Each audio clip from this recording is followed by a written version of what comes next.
So hello guys, panibagong property po itong ating napuntahan at na-locate dito sa Tagkawayan, Quezon. So itong property sa mga naghahanap ng overlooking na mountain. So yan po, meron po tayo overlooking mountain. Then ito po yung property, kabilaan po ng kalsada, tuhog ng kalsada. At may sukat po ito na 1 hectare lamang po. Sa mother title pa naman po ito. Yan po. Tuhog ng kalsada, may linya ng kuryente, then layo niya sa highway, ditong barangay road na ito, pa highway ay around 7 km po siya simula doon, papasok dito, then malapit lang tayo sa elementary school. Then ito yung area na kabilaan po yan, so dito yung masukal na ito. So, tingnan natin yung looban dito. So may boundaryhan po kasi siya ng creek. So ayan po ang boundaryan po ng property na 1 hectare. So yung kagandahan po nito, may source yan ng tubig. Relaxing yung area na ito. Yan po, kita nyo naman, parang ilog nga po ito. So yan. And then another overlooking po yung kabila na yan. So pala yan, akyatin ko po.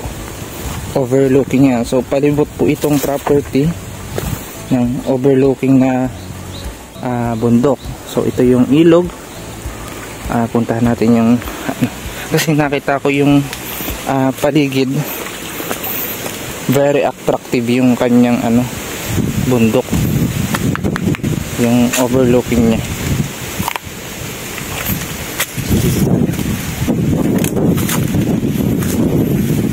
Wow.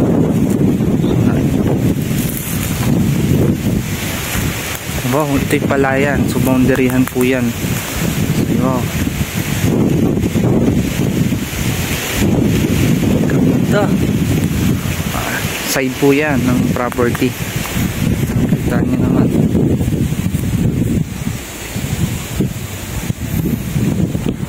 Ganda. Then ito yung ilog. So kaya dito sa pusinto, ganda magtinambay dito, mahangin. So yung bundok,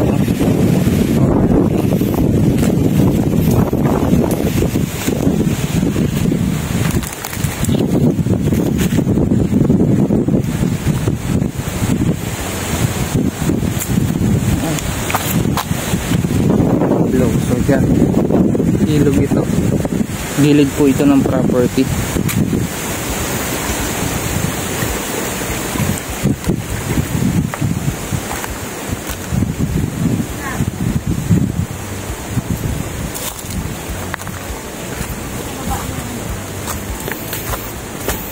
Ganda nito, ano po itagos ng ito ay boundaryhan.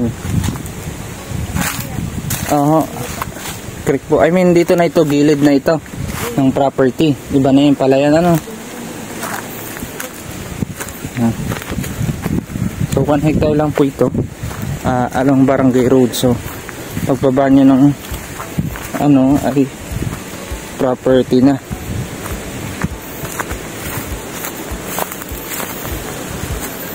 So dyan po, ang ganda ng overlooking niya sa bundok. So slope siya, pataas na gano'n. Ganda. Kung nagustuhan niyo po itong property ito, i-message niyo lamang po ako sa aking number. Available po yan sa WhatsApp at Viber. O kaya naman sa aking Facebook account, Peter Porrebecacion-Ulayaw. At huwag niyo rin kalimutan mag-subscribe para lagi po kayong updated sa aking mga bagong upload na property. Baka sa kasunod na upload ko, ayun ang farmland na hinahanap mo. Yun lang, maraming salamat sa panonood.